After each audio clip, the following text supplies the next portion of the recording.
Hello all. My name is John, and you're watching Tattuner, the channel where we explore art, music, and the creative process. Today on Tattuner, we begin another new series, this one titled Objects. Now, I've been starting a number of new series since the channel began, and doing one or two episodes and then seeming to move on to another new series, and that is not a mistake or an accident. I'm kind of planting the seeds, if you like. I'm getting the large major categories of interest that I have kind of rolled out, introduced, and then from there I believe the more consistent rollout of more episodes will follow. At least that's the plan. So I think there's only one or two more of these large categories I intend to roll out as a new series. But just so that you're all aware, dear viewers, I will be back and around on each and every one of them, starting with A-graphs and picking up with images. And everything in between. Okay. So, our new series, Objects, will pertain to pretty much anything I'm making with my hands that's three-dimensional in nature here at the shop, plain and simple. Of course, we have the extrusion series, which is a very specific category of object, but I make plenty of things with my hands around here that are not explicitly art or meant to be just items enjoyed as art. I make tables, I make shelves, I make jigs, I make doors, I make everything. So, with that, let's reveal today's subject. Today we're going to look here on Tattuner at the square table. Square work table, fabricated for a very specific purpose. Let's look closer.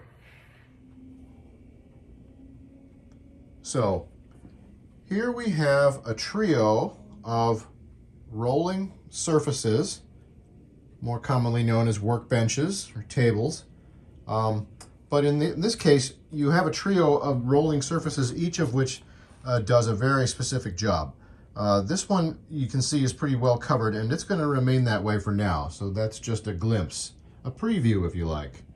Our main subject is the one in the middle, which we'll zoom out here a little, and you can see buried under quite a lot of stuff, the square table. We're going to liberate the square table and clear it off. Over here, this third surface, this is essentially a scrap job. Some wheels, some junk, and some discarded furniture. And there you go. That one's just a great big storage object. This one is storage, but also a work surface.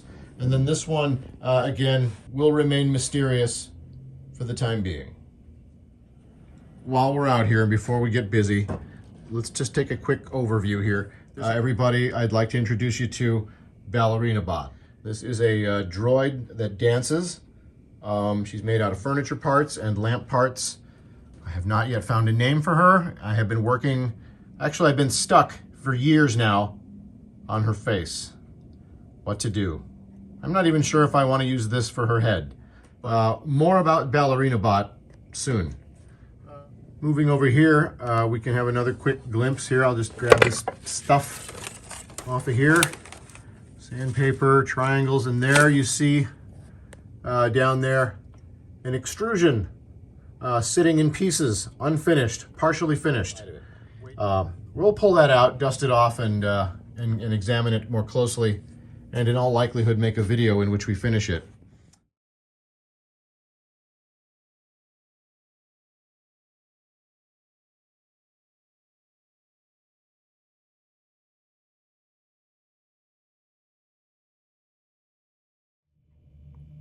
So, what is the square table? The square table basically is an answer to a question being posed by the environment in which it previously sat. In my last shop, I had, instead of the layout I have now, I had I had a lot bigger shop for one thing, but I had a number of different sized rooms all kind of butted together. And on the tail end of this group of rooms was one that was about 9 foot by 9 foot in terms of the floor plan. This was a room in which I decided I wanted to open a little tiny factory, in which I wanted to try and do a mass production sequence where I made one art item over and over and over. Something I'd never really tried in all my, various attempts to try to make a living as a creative person. So this was a unique challenge and a unique thought, and something I'm gonna give my best to. So I picked a room, picked a product, created a vision, created a plan, and in the middle of this whole thing emerged the need for a small work surface that would fit in this tiny room.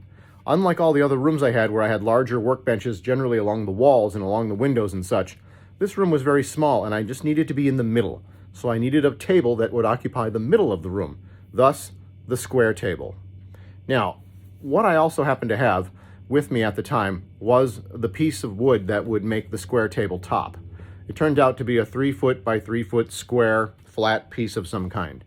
What I want to emphasize here is something I call the principle of self-belief and frugal action, which is the idea behind holding on to things in the shop that you figure you could use for a later project of some kind.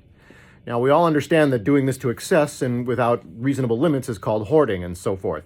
But I and a lot of people like me certainly are avid collectors, and we are very proud of and very in love with our stuff. It's just how life has always been for us. I'm certainly no exception. So this table that I built not only was the answer to a very specific question that I had posed to myself in my previous shop, but it was also the culmination of one of those journeys of acquiring an object and saying, oh, I know this has got more potential. And then, okay, we've got the table cleared off now, and once again you can see the square top. The piece I began with measures 3 by 3 feet, and I built the table to be about 3 feet off the ground. So overall, the object takes up about 27 cubic feet of space. And if you look under here, well, hold on. We'll take a better look at a different point here. First, let's come over here, reach under here, lift up, and reveal that the top is hinged and allows me to grab this here stick and put it against that, and then over here like so. There. And now we can get a much clearer shot of the drawer. Nice capacity. Pull it out. Look at that. Nice and smooth action. Really nice. There.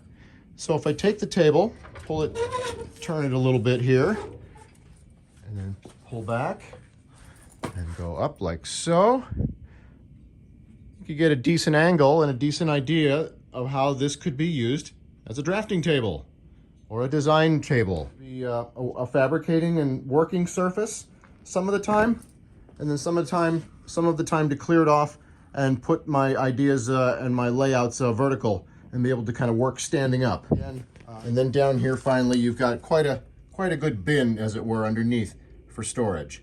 So as for the construction, obviously this is all very straightforward. 2x8s, 4x4s, lag screws, deck screws.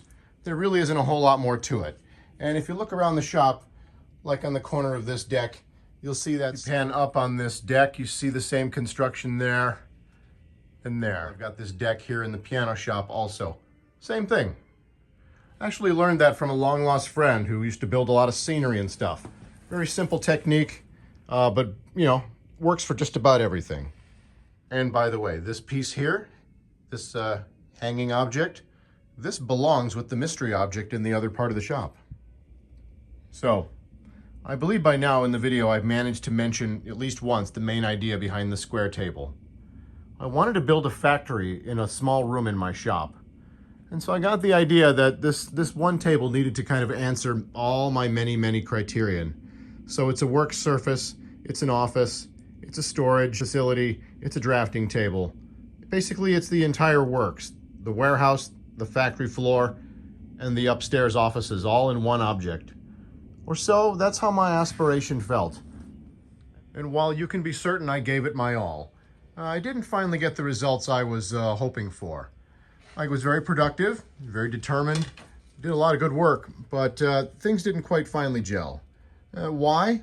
Well, that's subject for another video, and in fact, many other videos, because it redounds to the creative process. At the time, I was going through a process of trial and error, you might say, while this channel goes through a process of exploration. So the square table certainly served me well, and I am incredibly proud to have it, and know that it will be sitting here strong, solid, and hopefully in use the day I leave the shop to the ages. Again, the product that I built this table to create is something we absolutely will cover in other episodes here on Tattuner. But for now, I want to proceed directly to the best part of the video, the slideshow.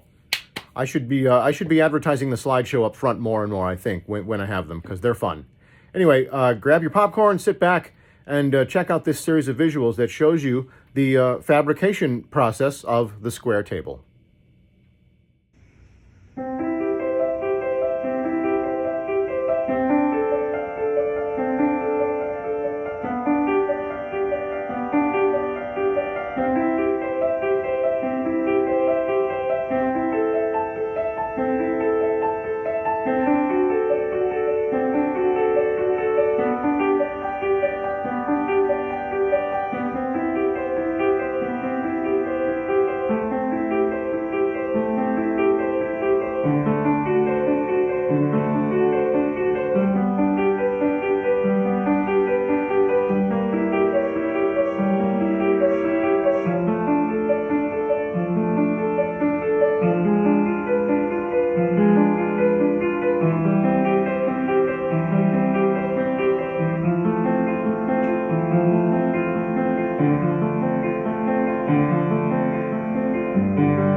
And there you have it, the square table.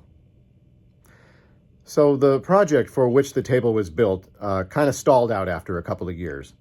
I did try my darndest to follow through on my vision and go with it and make something of it, but you know, I was inexperienced. I was, probably still am, pretty naive, and it just wasn't quite the right fit, though again, I gave it my best. So no problem. I did a lot of good art. I still have the square table. I still have the idea of the product, and it could be resurrected anytime. Maybe today, many years later, maybe I've learned something. Maybe I've got a couple more bucks in my pocket. Maybe I have a better insight about how to go about promoting or propagating the project. I don't know. It doesn't matter. The important thing is, speaking creatively, speaking as an artist, the idea is to try. The idea is to quest and to seek out your vision and seek out your bliss and find where your talents will take you. You got your whole life to get serious about making money and all that other stuff, but if it's not really happening here, and it's not real for you there, then you're probably going to falter. And I think that maybe it wasn't quite real for me here in terms of what I was doing and what I was attempting. Unclear, but we will explore this in later episodes, because I certainly will be sharing the product with you, because it is something about which I remain most passionate. That's a fact. All right, now then, let's wrap this video up, okay, everybody? I want to thank you all for watching. I'm so grateful for your support. Please like and subscribe. We are now in day 101. The Tattuner is 100 days old, and we are moving headlong into our next 100 days with a lot of excitement and hopes for art, music, and the creative process. So thank you again for being here. Please hurry back. And until our next video, be well.